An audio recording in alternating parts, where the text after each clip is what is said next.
बघा काय म्हणले, आपुला आपण बांधी याला गळा. कोण बांधला? आपणच आपल्या कर्मानं गळा बांधून घेतला. काय कोस कीटकाची परी आपणच आपला वैरी. माऊलीची ओवी आहे. कोस कीटकाच्या परी आपणच आपला कसा वैरी झाला. नंतर म्हणले देह काळाचे धन कुबीराचे. देह कोणाचा आहे? काळाचा. देह आपला नाही बर का. हा तुम्ही म्हणता घरी गेल्यावर देह आपला नाही. बसतान काम नाही करायचा, धंदा नाही करायचा. त्या घरचे मालक येतात. कोणा सांगितलं तर बकान मायनं सांगितलं. बकान बाईकडे दिड्डी काय ते इथं देह काळाचा कसा आहे. त्याच्यासाठी आपल्याला रोज श्रवण करावं लागतं. तेव्हा हा देह काळाचा कळतो. नाही तर आधी कळत नाही. म्हणून नाथ महाराज म्हणले ना कळे ते कळे, कळे ते ना कळे, वळे ते ना वळे, गुरु विना. सरळ सरळ सांगितलं. आपण काय करतो? वाच्य अर्थ बघतो, लक्ष्यार्थ बघतो. वाच्य अर्थाचा लक्ष्यार्थ करतो तर लक्ष्यार्थाचा वाच्य अर्थ करतो. म्हणून आपल्याला आपण काळाच्या बळी पडतो. काय पडतो? म्हणून देह कोणाचा आहे? काळाचा. धन कोणाचं आहे? आपलं आहे का? किती जमा करायचं? किती जमा करायचं? आपले गुरु महाराज म्हणत होते किती द्यायचे पैसे द्या, किती बी काय किती बी द्या. मग धन किती जमा करायचं? पोटापुरतं धन द्यायचं. आपण तर पोटापुरतं नाही. हा म्हणून तुकाराम महाराज सरळ म्हणले धन कोमिले कोट्यान कोटी संग नये रे लंगोटी. मग आपण कमवायच्याच मागं राहिलो. अरे बापा कमवा, कमवू नका असा प्रश्न नाही. तुकाराम महाराज म्हणले कमवू नका असं आहे का? कमवा, पण तुम्हाला जेवढं पाहिजे तेवढं कमवा. काय जेवढं पाहिजे तेवढं. आपण किती कमवतो? आपल्या 7 पिढीला पुरण इतकं कमवतो. शेजारचा फ्लॅट निघाला तर घेऊ द्याच, शेजारचं शेत निघालं तरी घेऊ द्याच. काय घेऊ द्याच काय? मग असं आपण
बघा तुकाराम महाराज काय म्हणले, जोडून या धन उत्तम व्यवहारे उदास विचारे वेच करी.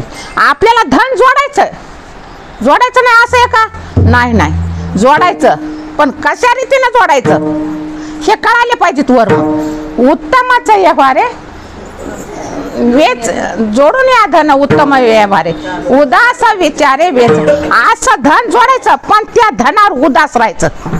कसं राहायचं? उदास. माऊलीची ओवी आहे, जो या देहावरी उदास वायस्या परी उखिता बिडारी बैसला असे. 9व्या अध्यायात ओवी घातलेली बरं का. बघा तुम्ही 13व्या अध्यायात काय, जो या देहावरी आपण या देहावर उदास राहायचं आणि धन जोडायचं. का हा देह पंचमहाभूताचा उसना आलेला, हे कधी धोका देईन सांगता येतं का? नाही देत आहे. सांगता येतं का? सांगता येत नाही. कधी जाणार आहे कधी सांगता येणार नाही. तुम्हाला उदाहरण सांगते, आपली घड्याळ भिंतीवर आहे, त्यातला सेल कधी संपत माहित आहे? नाही नाही. आपल्याला 2च्या गाडी 4च्या गाडीला जायचं, काय करायचं, गाडीला हायकोर्टला जायचं सकाळी, आणि त्या घडीमध्ये किती वाजले? 2:30. उठून पाहते 2:30 वाजले, उठून पाहते 2:30 वाजले. आपली गाडी गेली का काय झाली? गेले, बंद पडले ना गाड्या, सेल संपलं. माहित झालं का? नाही. तसा यातला सेल संपणार आहे, आपल्याला सांगून संपणार आहे का? नाही नाही.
बघा काय म्हणलेत महाराज, कोण दिवस, तुकाराम महाराज म्हणतात, कोण दिवस येईल कैसा, नाही देहाचा भरवसा.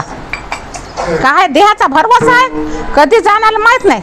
अजून दुसरं उदाहरण, आपला गॅस कधी संपत? हा, एकच पोळी भाजायची राहिली, गॅस संपला, आता काय करा? तवा खाली उतरताय ना, वर उठताय ना, कुठं देता बी येईना.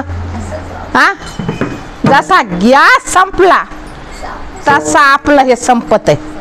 काय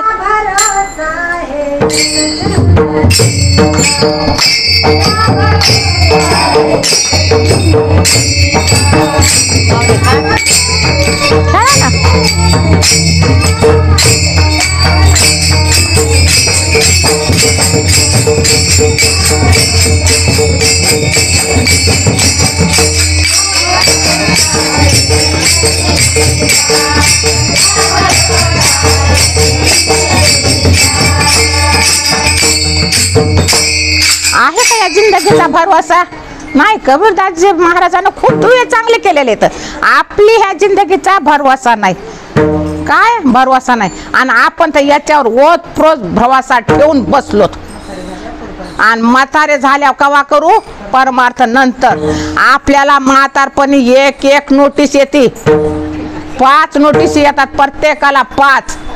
पण आपल्याला वाटते मला नाही आली, पारुबाईला आली, मला नाही आली, कुसूला येणार नोटीस, मला नाही येणार. आपण दुसऱ्यावर अवलंबून देतो. अरे बाबा प्रत्येकाला नोटीस येतात. हा काय? मग आपल्याला जोपर्यंत हे कळालं पाहिजेत, काय पहिली नोटीस आपल्या केस पांढरे व्हायलेत, पण आजकाल सगळ्याचेच व्हायलेत. काय पॉलिश लावायलेत. दुसरी नोटीस कानानं ऐकू येईन, तिसरी डोळ्यानं दिसन, चौथी दात पडले विठ्ठल विठ्ठल म्हणता येईन, आणि 5वी गुडघे बसू देईन.